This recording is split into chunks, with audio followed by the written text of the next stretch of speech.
Hi there, this is Chad coming to you from Northwest Chicagoland, and today we're going to talk about some of the potential unintended consequences coming out of these waves of layoffs that are happening. Unfortunately, people that are caught up in the intentional part of the layoff, that's a difficult and challenging time for them. And we've heard a lot about survivor syndrome, about the people left behind that have survived the layoff. The other aspect that we're going to talk about today is often what's an unintended or even unrecognized aspect. And this has something to do directly with how the decisions were made and the communication surrounding them. And the risk here is that they create a situation where your key talent makes a decision that they are no longer going to stay, that they are going to move on, that your organization, no matter how big the name it might be, has created an environment in which the risk of staying there has now outweighed the risk of going somewhere else. And this is particularly true with your key talent, with the people that are in demand, that they're desirable to have as employees. And companies are always hiring. Just because we're seeing these layoffs doesn't mean even the companies doing the layoffs are not still hiring. Key talent is always in demand. People want the best. And how do you retain and protect that key talent once you have it?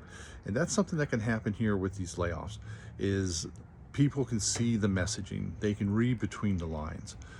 One of the big issues happens when companies get up and they espouse that they are family.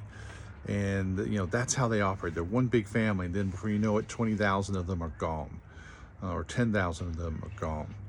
And that sends a very conflicting message as far as how the company really looks at employees.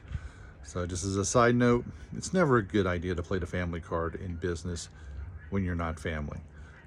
That can really come to bite you and cause a lot of problems. If nothing else, it really can damage the credibility of the leadership that espouses that notion. So what do you do with your key talent? How are you communicating to them? How are they interpreting what's going on? And when might they pull that trigger? I mean, it's different for everybody, but it's something to be aware of, that even though you may say this is great and this is this, do they believe you?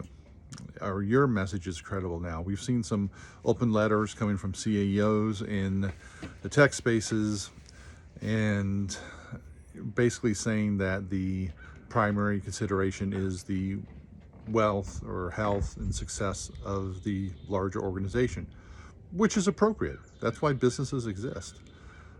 The problem is it's in conflict with what they've said before. It's in conflict with the way that they've treated their employees before. Now, is this an opportunity for a correction? Potentially. We'll see how it plays out.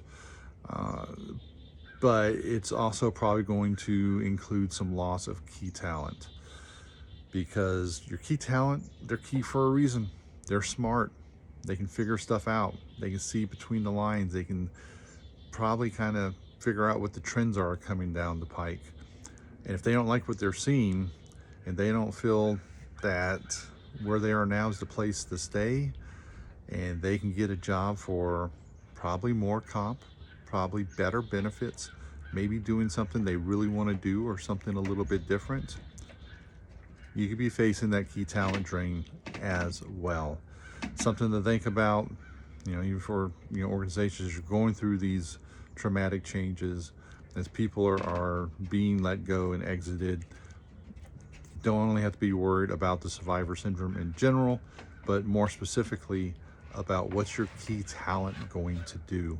How are they going to interpret not only the situation, but your messaging and you as a leader? Everybody take care, and I will talk to you next time.